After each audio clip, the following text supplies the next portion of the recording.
On a rainy October morning in 2016, a phone rang at the Westbridge Police Department. The voice on the line was quiet, shaky, and anonymous. They didn't say their name. They didn't answer the dispatcher's questions. They just gave coordinates and whispered two words: "She's there." Investigators traced the coordinates to a remote patch of forest, about 14 miles outside the small college town of Clearview, Oregon.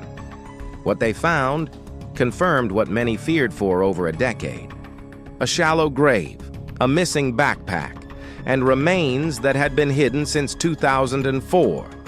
But what made this case different wasn't just what they uncovered in the dirt. It was what came after. Because the man suspected of putting her there refused to confess. And legally, he didn't have to. This is the story of Emily Hartman and the man who may have gotten away with her murder. Emily Hartman was 20 years old, a psychology major at Clearview University. She was a sophomore who worked part-time in the campus library. Her friends said she loved baking, hated horror movies, and had a habit of writing thank you notes after group projects. She was organized, friendly, quiet, but never rude. She had a boyfriend back home, a scholarship to maintain, and no history of trouble or conflict with anyone. On the night of October 14, 2004, Emily stayed late at the library to finish a paper. At 9:43 p.m., she was caught on CCTV walking out alone. By 10:02 p.m., her phone stopped transmitting. By 10:30 p.m., she was supposed to be back at her dorm. She never arrived. Her roommate noticed her bed untouched the next morning. She reported her missing by 9 a.m. From that moment on, Emily Hartman was considered gone. No forced entry, no signs of struggle, no ransom call. Just vanished. Within 48 hours, police had a person of interest. His name, Brian Keller, a 22-year-old senior, political science major. He was the last known person to have seen Emily. Multiple witnesses said they saw him walk her from the library steps toward the dorm courtyard that night. Brian told police the same thing. "We talked about a class assignment. She said she was heading back. I walked with her for a bit, then peeled off." His alibi was thin, no witnesses after 10 p.m., but he seemed calm, cooperative, even helpful. When detectives asked how he felt about Emily's disappearance, he said, "I'm concerned. It's weird. I just hope she's okay." But according to the lead detective, Brian's tone felt flat, measured, controlled. So they brought in a behavioral analyst.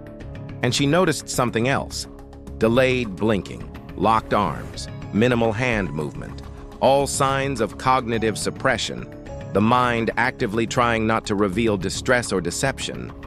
Still, this wasn't enough. Without evidence, they couldn't move forward. And after 2 weeks, Brian Keller faded from the headlines, just like Emily. The Hartman family didn't stop searching. They handed out flyers every year on the anniversary of her disappearance. They funded a small billboard campaign. They started a website, appeared on local TV. Emily's mother kept her daughter's room exactly the same. Her father once said in an interview, "If she's alive, I want her to know we never stopped looking. If she's gone, I want to bring her home." But the leads dried up. No sightings, no tips, no new suspects. For 12 years, silence. Until October 3rd, 2016. At 6:42 a.m., a dispatcher at Westbridge PD picked up a call from a blocked number. The caller spoke slowly. They gave precise GPS coordinates. Then they whispered, "She's there," and hung up. Police traced the coordinates to a heavily wooded area near Deer Lake. It was public land, accessible but rarely visited.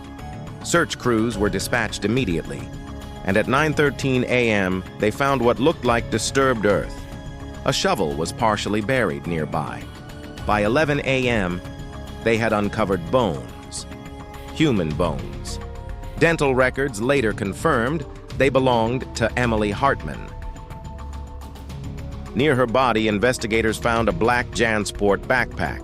Inside, her phone, which had long been dead, her wallet, school ID, a notebook, lip balm, and something strange, a crumpled, partially burned piece of notebook paper. On it were just a few visible words. "Can't trust Brian. He knows." The handwriting matched Emily's journal. And suddenly, Brian Keller was back in the spotlight. Detectives brought Brian in again. 12 years had passed. He was now 34, married, worked in real estate, still living in Oregon. He agreed to the interview. He said he hadn't spoken to Emily since that night, claimed he barely knew her. When shown the burned note, he didn't flinch. He said, "I don't know what that means. It's not my problem." But police now had more. Soil samples from beneath Brian's 2004 Honda Civic, recovered from a tow yard, matched soil from the forest burial site. Phone tower records placed his cell near Deer Lake on the night Emily vanished. The circumstantial evidence was growing, but it still wasn't enough. No DNA, no fingerprints, no confession. The district attorney reviewed the file and ruled that despite the overwhelming circumstantial case, there was no direct link to convict Brian Keller. No murder weapon, no witnesses, no confession. So instead, the Hartman family filed a civil suit. In 2018, a judge found Brian Keller likely responsible for the death of Emily Hartman and awarded the family $1 symbolic. But in the eyes of criminal law, Brian Keller remains a free man. No charges were ever filed, and under Oregon law, unless new evidence emerges, they may never be. 12 years. That's how long Emily's body remained in the dirt. Her killer may have walked those woods more than once, may have visited her grave, or may have never returned. To this day, no one knows who made that phone call. A guilty conscience, an anonymous witness, or someone trying to shift the blame? Emily Hartman's case remains one of Oregon's most haunting unsolved mysteries. Her name is etched into a headstone. But the truth? Still buried. Do you believe Brian Keller is guilty? Or was someone else afraid of what Emily knew? Let us know your thoughts in the comments. And if you want more real stories of unsolved crimes, dark confessions, and justice denied, subscribe to Confessions and Cold Cases, a new case every week.